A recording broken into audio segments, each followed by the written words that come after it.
deal with. And then we see the Scion coming through. Pretty stable answer in the top lane. Pairs well with the Rel. LM is getting very greedy here. Does not yet have 6. So it's not going to be a huge game changer, but 6 is up for Umpty. Oh! The last little bits of that Infernum nearly tickled Rel's back there, but not quite enough, as Hoya face checks here. Is going to ult into Zeus, and we'll see if he's got any damage. He does have Flash, but with Umpty coming up to the top side, it looks like they want to convert. We got action everywhere. The miss on the play does come in, but they're just going to leave Delight to die. Not much they can do. See just how scary it is right now. I mean, he's probably going to die here. Yep, there it is. Just the follow-up, and Chieftain does not have a way to get out of this one. He throws his ultimate into LM, but not much he can do. And he was playing it well up until then. And now on the bottom side, Delight just getting caught out here. Good follow-up from Keria, gets him in the box, lands that death sentence, and that's exactly what it was for Delight in the bottom side. So T1 making the most of this game so far. You can see trying to get in there, and an excellent seismic shove is going to deny that stun for quite a while. And LM, with his 2 buddies, will eventually be able to take out. Game-changing in some of those choke points, especially when you have Rel stuns and Magnet Storms. So they don't have vision. Yeah, nice bait here. We do have the Talia up on the top side, but again, Hoya pretty tanky. They're also committing a teleport here as the wave is pushed into the mid lane. And Talia is fantastic about disengaging. She just runs away from you and throws some rocks at you. And now down on the bottom side, again, looking to force a fight when you're this far behind is just not a good idea. That's something we've all seen before. And now they're just going to throw the Rift Herald down mid lane just to add insult to injury. This game feels a bit overwhelmed. Yeah, we've reached the OVER status. Double charge for the Rift Herald. They don't, you know, the Aphelios isn't able to get all bot plates and then rotate to the top plates. His plates fade here at 14. But it is... And, man, this is what all of yesterday was as well, when I was casting with Chronicler. Yeah, I know about it, but I don't know if this matters. Okay, the teleport is coming through. Let's see how T1 gets out of this one. All right, well, Faker, he's the veteran, he's the big brother. He's going to sacrifice his life to get his teammates out of there, and he's not even going to die because we have action on the bottom side. And now is where the real pain will begin. We've got teleport coming in, and Zeus is about to bop some heads. Faker now, 3-man haymaker, just able to get on in there and break some faces. And, well, this is just a rout. Everybody's running away. Where you going, Hoya? Look at that wall. He can't even run to the right. Really, really nice here from Talia. From turret plates, not a single Rift Herald, not a single Dragon. And that might just happen here, by the way. Yeah, why not? They don't need a jungler to do this. Zeus is just like, alright, well, if you guys are going to try to 5v4 and fail, I guess I'll do this. This game is just so sad. We're potentially going to look at, like, a 15,000 gold lead here once these turrets go down. I think that actually might happen.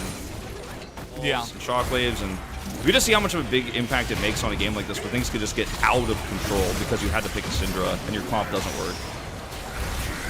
Yeah, feels kind of bad, but let's see what they can do. Umpty gets a bit caught. There's the chem tank, and welcome to Set's world. You know, we talked about how a lot of these tanks are enjoying the chem tank, but it's just really good as we see time. What kind of chemicals are they putting in that tank? I don't know, man, but whatever it is, it feels good for whoever's using it. No side effects, just a long cooldown. Okay, one chance, one hope here for Fredit Brion. Hoya's he is isolated. Oh no. He's supposed to be the tanky one. He was the chosen one. Oh, this is just... Can they stop the perfect game? Okay, there it is. Oh no, they stopped the perfect game. They killed Zeus. It happened. And I almost feel like that was their goal. You know, they just went in there and they just bullied one guy. The relatively not tanky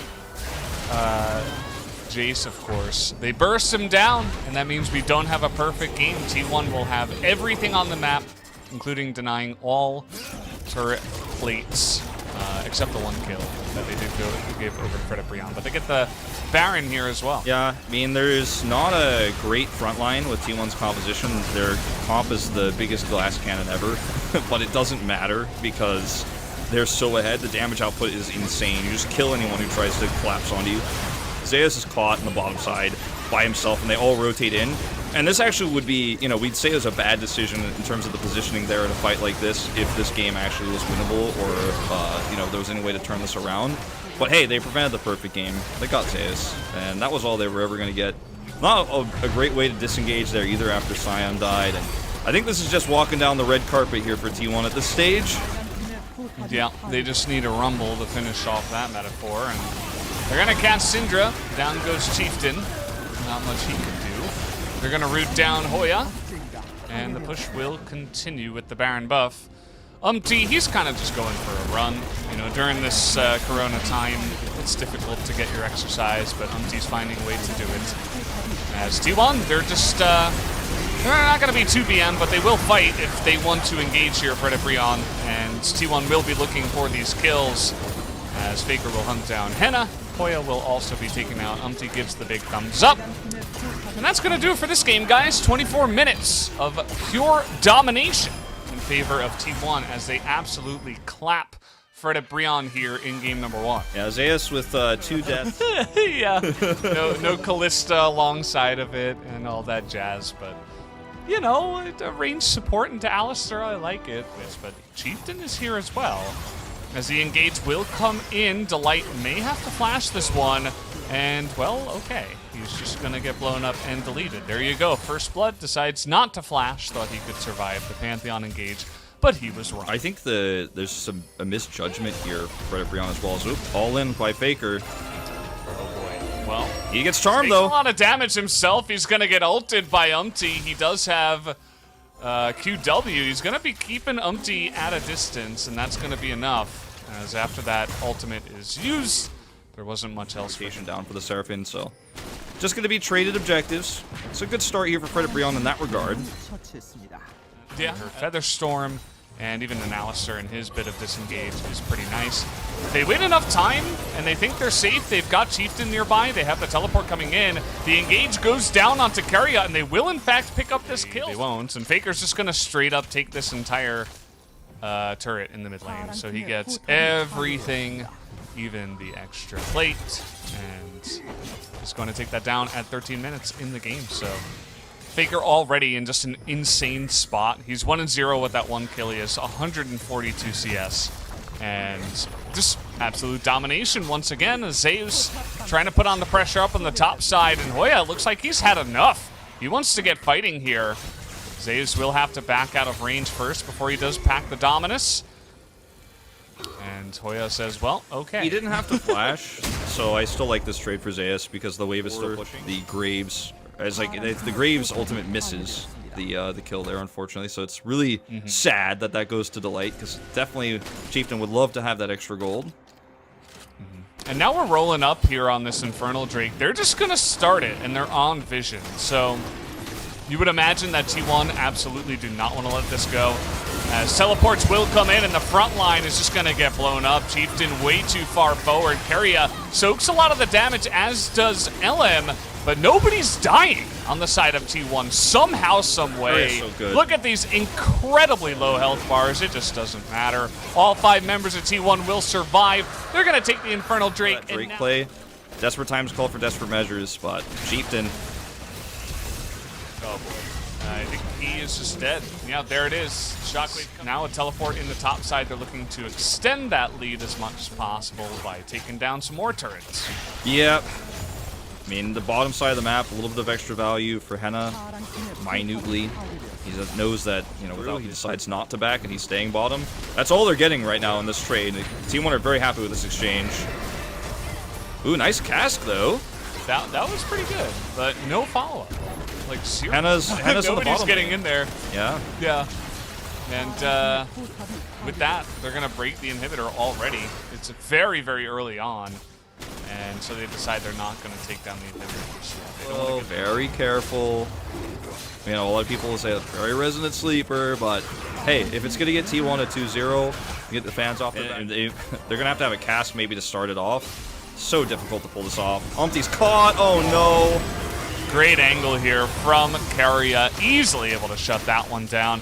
And now you don't have anything from the Seraphine. You have no follow-up. Great follow-up engage from Delight, but a little bit too little, too late, as Faker will run down a couple of guys on the side. Target selection is perfect for T1. And I mean, you don't win that fight without that ultimate. You know, that's why you drafted it. That's why you want. That's what you're playing around in these later games. Because teams still are getting used to the way that they engage and their kits and stuff like that. So yeah, cool to see. I think that the setup was good there. The split was good. The focus was good. And T1 just seemed much more prepared against the Seraphine than Umpty has mastery of it. And I mean, they didn't have vision. It's hard to put too much blame on Fredit Brion here because this game has just been so difficult the entire time. They've had no vision control. All these waves have been pushed. Like T1 are playing the safest game. They're the tortoise in the tortoise in the hare, and slow and steady is going to win this race.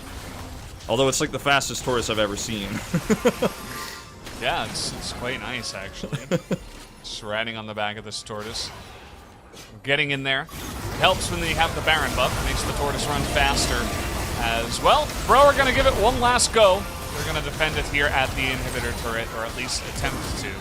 As here comes Grand Skyfall right into your back line, as he would love to get that execute onto Umpty. It is not going to land. Elam is even emoting him.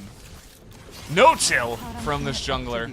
As T1, it looks like now they've had enough time, enough to safety, and they will look to end this game. Yeah, just going to be an easy cleanup here on these objectives. And you need to push this mini wave a little bit further forward. This Faker wants more. Umpty going to get out of that one, but he's not going to be able to do anything. Wow. Oh man, they're actually going to kill him. Yikes. Okay. Well, there you go. 25.5 minutes. And that will be the end of that series. Not much else. Hello, congratulations.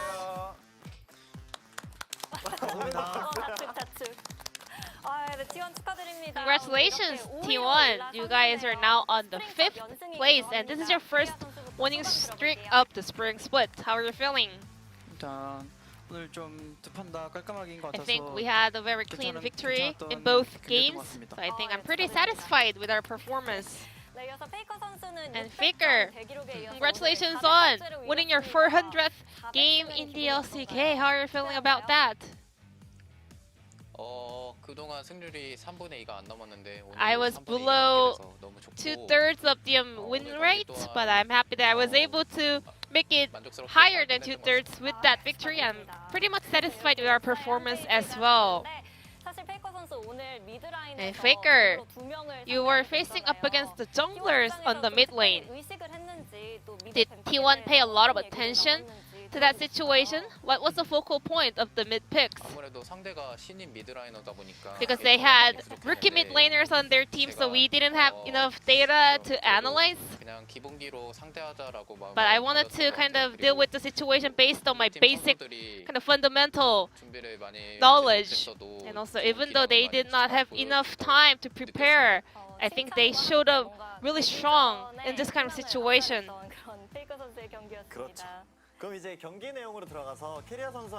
Moving on to game number 1. You guys were dominating the lane with Aphelios Thresh comp, but in 11.2 patch, actually Aphelios is way ahead of Kaisa in terms of match history. It's like 4-0. So, can you tell us about this matchup specifically?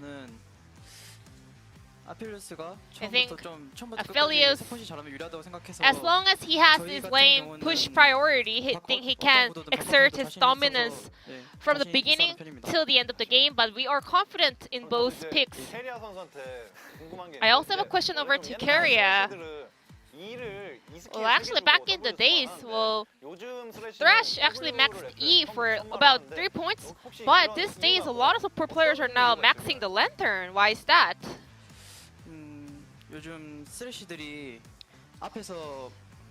These days, Thresh is does not take the position that front. They actually stay behind in order to save their lane partner. So I think maxing Lantern is really good.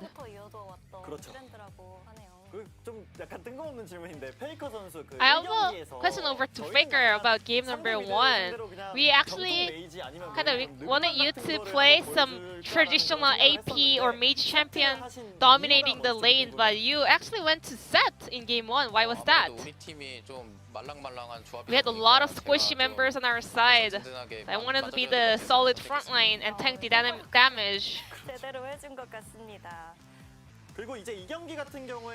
In game number 2, Keria, you played Nautilus for the first time for the split.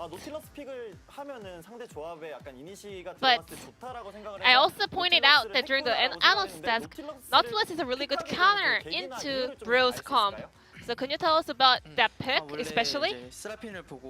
It's a Seraphine locked in, so we knew that that's gonna be mid or support swap. So because we were on the red side, I wanted to wait until R5 pick. So I wanted to go with something really strong and like crush the lane.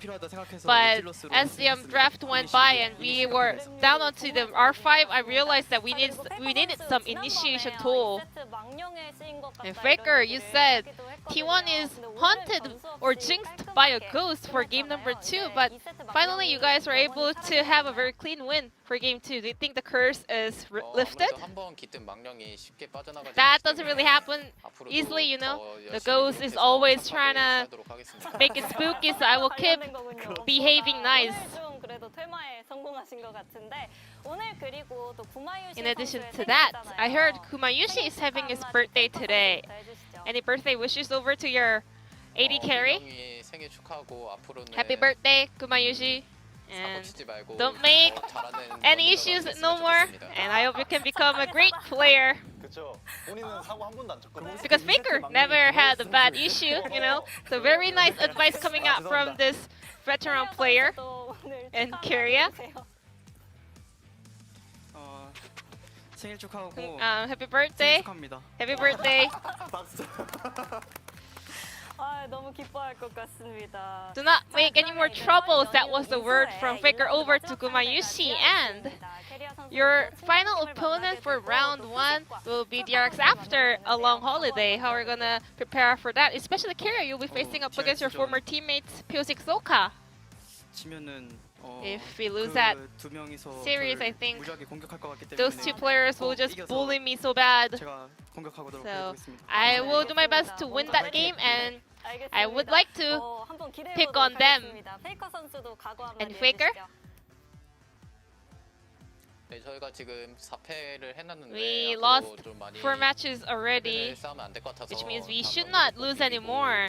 So we will make sure to win that upcoming match, and we will prepare hard for the second round robin. So this will be the end of the interview with Keria Faker on the side of T1, and I'm gonna pass it back to our casters. Thank you. Thank you so much, Ji-sun, as always, for the wonderful translation of the analyst desk and the interview, of course. Happy birthday to Kumayushi. And we do have the standings ready to go. Up on your screen, you can see that T1 have moved into 5th place with this victory. They have moved onto the west side of the bracket, whereas Fredit Brion will continue to sit down there towards the bottom in 9th place. But Freak are able to beat KT Rolster with a 2-0 score. They will, you know, move up ahead of T1, otherwise they will tie. So we could see these standings change. The KT Rolster win with a 2-0